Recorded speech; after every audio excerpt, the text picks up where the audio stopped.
दृश्य। चारों तरफ फटी हुई सूखी जमीन और पहाड़ों के बीच दादी अपने सिर पर मटका रखे चल रही हैं। उनके पीछे छोटा चिंकू बंदर भी प्यासा टहल रहा है। नैरेटर।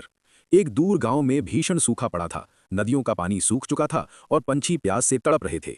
पारो दादी हर दिन मीलों पैदल चलकर पानी की तलाश करती थीं। उनके साथ था नन्हा चिंकू बंदर। संवाद। दादी थकते हुए। बेटा चिंकू, आज भी कहीं पानी की एक बूंद नहीं मिली। भगवान जाने इस साल हम कैसे बचेंगे। चिंकू धीरे से चूं चूं करता है और दादी का पल्लू पकड़ता है, जैसे उन्हें हिम्मत दे रहा हो। सीन 2। चमत्कार की खोज। दृश्य। चलते चलते चिंकू अचानक रुक जाता है और एक गहरी घाटी की ओर इशारा करता है।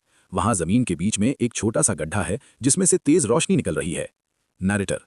तभी चिंकू की नजर एक चमकती हुई जगह पर पड़ी। जैसे ही वे पास पहुंचे, उनकी आंखें फटी की फटी रह गईं। कड़कती धूप और सूखी जमीन के बीच एक नीला जल कुंड लहरा रहा था। संवाद। दादी हैरानी से। अरे, इस तपती रेगिस्तान में इतना शीतल जल, ये तो कोई चमत्कार ही है। दृश्य। दादी और चिंकू उस कुंड के किनारे बैठ जाते हैं। दादी के चेहरे पर एक सुकून भरी मुस्कान है और चिंकू अपनी प्यास बुझा रहा है। सूर्य की किरणें सीधे उस पानी पर पड़ रही हैं। सीन 3। जादुई मोड़ और सीख। दृश्य। जैसे ही दादी उस पानी को अपने मटके में भरती हैं, मटका अपने आप सोने जैसा चमकने लगता है।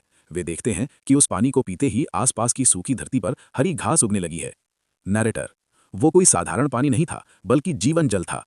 दादी ने महसूस किया कि ये जल उनकी निस्वार्थ भावना और चिंकू के विश्वास का फल था।